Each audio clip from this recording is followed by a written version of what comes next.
Well,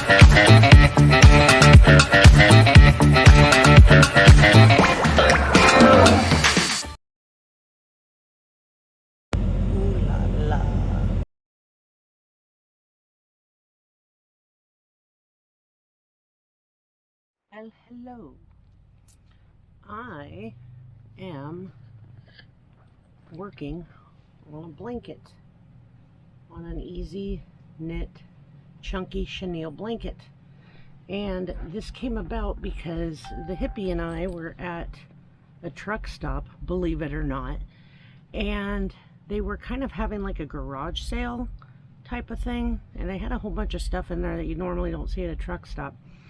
And they had this 2 skeins of this chunky chenille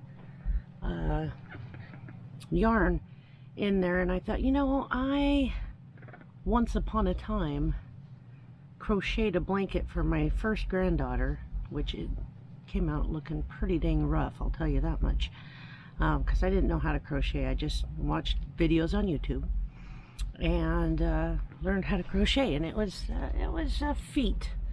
And there was a lot of undoing and redoing and so on and so forth. It didn't turn out super great. It was really wavy, as you've probably seen some very wavy blankets before, and mine was one of them.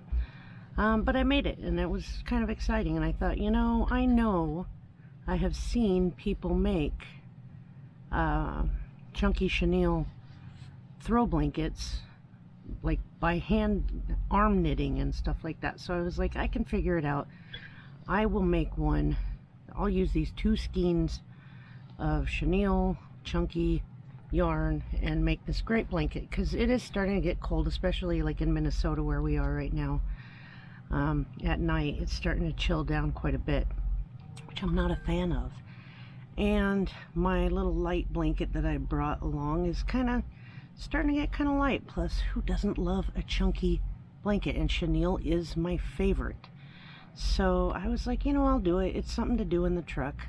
Well, of course, 2 skeins is not enough. I needed like anywhere from 6 to 8. So we had to go to a Walmart. And I picked up this color. And another skein of pink, which isn't the right color, of course. But I'm working on it, see if I can't get it fixed, because we don't have room for skeins and skeins to be laying around here in the truck.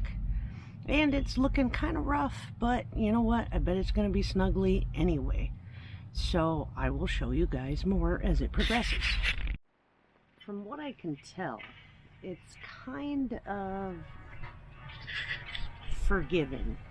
Now, that being said, I haven't held it all the way up and like shook it out or anything, because at this point it's kind of a loose mess and nothing's really fully connected. So if I shake it very much, or even just moving it to hook a new row on, sometimes causes kind of a disconnect in what's going on.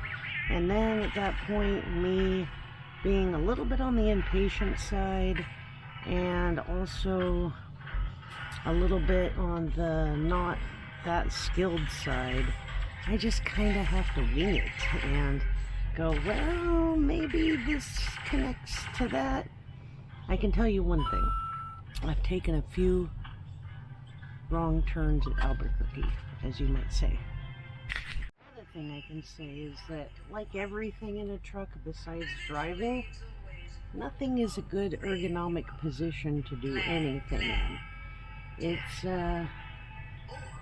definitely back-breaking to some degree to bend over and do it this way, but it was way too hard to keep track of like stitches and stuff sitting in the front seat trying to hold this all in my lap with a chihuahua, of course. And so I've reverted to laying it on our bed and working through it back here in this laying down position. Luckily we have a chair, like a folding chair, so but to try to hold it up without unraveling it, you can see It's got some progress. There are definitely some spots that are not very tight, some spots that don't seem to be very connected at all, but hopefully it still works for snuggling. So as you can see, this pink and this pink, well, maybe you can't see, but they are different. And this is my last skein here of yarn. So I decided to add it anyway, because what am I going to do with the whole skein of pink yarn other than add it to my very imperfect blanket anyway. So it's almost done. This is the last one.